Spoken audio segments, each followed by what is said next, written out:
1973, I was really a teenager. I hadn't even turned into my 20s. I opened a small design store in Santa Monica on Main Street. And the reason I tell you this story is because if I can make it, anybody can make it in this field. I was committed to the tools that I'm going to give you today, but I had no idea. I was really ignorance is bliss person. When I opened that design store, I had no idea that by 1985, I would have 300 employees, 150 designers working for me, and 7 showrooms and 11 offices. Do you think I'm a workaholic? Anybody have an opinion on that one? I think I was dedicated to this field to such an extent that I had no other life, and I felt that if I could do it, I could teach others. I always had the dream of teaching. And guess what? It happened. Don't give up your dreams. I became a TV personality on a fluke. I was walking down Main Street one day, and Steve Edwards, who is still a friend of mine and one of the greatest newscasters alive, and the oldest, I might add, on Channel 11, if you get a chance, take a look at him.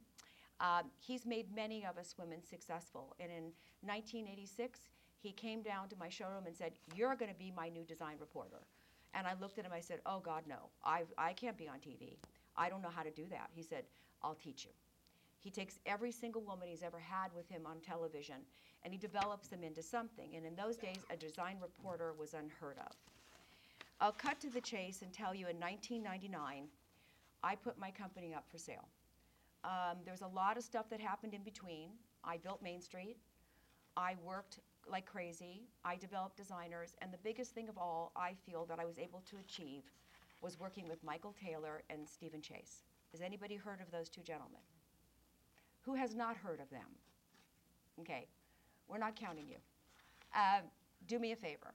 No matter what you do, write their names down.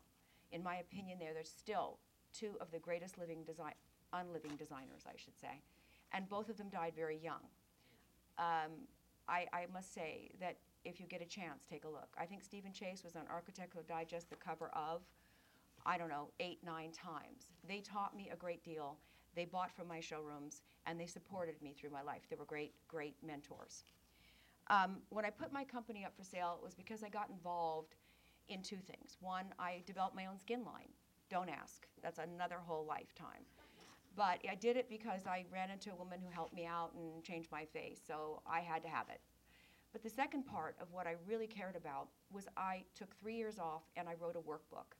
The workbooks are here today, and what it basically is a book that gives you the instrumental tools to start any design business, any art business, any business at all, but with the fundamentals, the proposals, the contracts, the invoices, and the mistakes that you can read about before you make them. I'm very proud of that book. It was one of the hardest achievements of my life because I had to dig very deep into my soul to make this come apart so that you guys could see it from your viewpoint, not mine. And also I want to say that interior design is my love, even to this moment. I don't do as much of it, I just teach. There are very few of us CEU accredited teachers. I feel bad about that. So if any of you in this class learn anything from me today, the only thing I'm going to ask of you is to get the right tools, learn the correct way to run your show, make money, so guess what? You can retire like I did and you can teach. You can give back to this industry. We need this help. Okay, so the four most important areas to develop in getting the clients you want. Number 1, marketing skills. And I hope that somebody has a pen or an iPad and you are writing, because if you're not, I will be upset. Number 2, having a business mentor. I will explain later on why I was able to achieve what I did. Having mentors in my life are why I'm standing here. Number 3, having the correct paperwork. The word that we all hate, paperwork, contracts, the templates that you need to protect yourself, honor your clients, and show that you are a professional. Okay, last but not least, number 4 is sales and selling, okay? Now to go back just for a moment, write those down. I'm going to give you some quick plugs, so we only have an hour today. It'll go very quickly. Please make sure you put information underneath each one of these outlines. And I'd also like to take one moment and explain, I developed a contract because I've been teaching workshops. I taught them here for probably 5 years off and on, and I do this 8-week workshop. In the workshop, I realized that contracts are really difficult because guess what? Each client is different. I developed a contract that I'm so proud of, and by the way, we do sell them, that has an addendum that's attached to that contract. And that addendum hits every single idiosyncratic issue that a client could possibly want. Huh? Is that valuable? And each client needs to have each issue that you feel they're going to, come back later and ask you about, dealt with. So I want you to know I did develop that, and it's something that makes it easier. So let's go to marketing. I want to do this briefly because everybody's heard every marketing seminar in the world, because I think that talking about the sales and the template for paperwork is important as well. First of all, the financial benefits of using marketing and publicity. Remember, I started poor. I was a nobody. Nobody had a clue who Bobi Leonard was. So what did I have to do?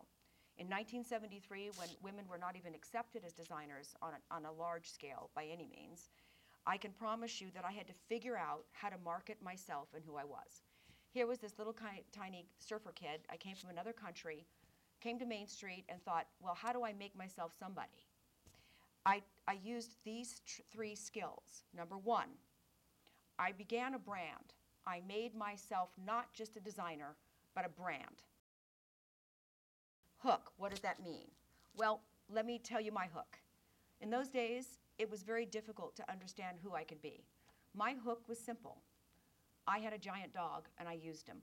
That dog became the guy in my ads. It sounds hokey nowadays, but I had more calls about that stupid dog than ever about my design.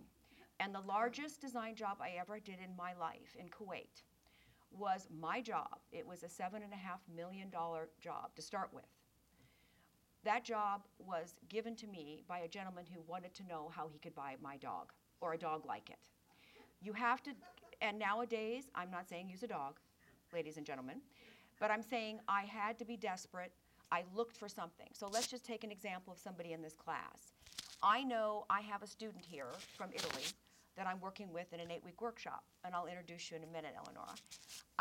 And I want her to have, well, it's a great hook because she's from Italy. I actually have 2 designers that I know here, and playing up on the fact that the real art world in our lives began in Italy is such an incredible way to go about marketing yourself.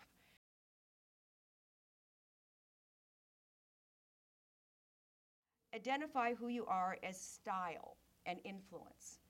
And when you're sending out something that you want to put into print, let's just talk about that briefly because we're on limited time here.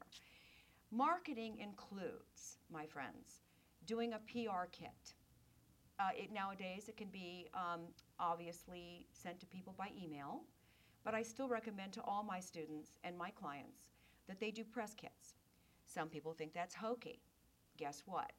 I'm doing a new TV show right now, starting up in the next 3 months, and we're taping, and they bought that show off of a paper PR kit. I want you to do both, and I want you to understand that one of the things that I challenge each and every one of you to do with me helping is to do a press kit. It is absolutely one of the most exciting things that goes on an editor's desk. If anybody here wants to do any form of lecturing or TVs or TV shows, anybody? Okay, you better get it. You better start working on it, and you can call me and I'll explain.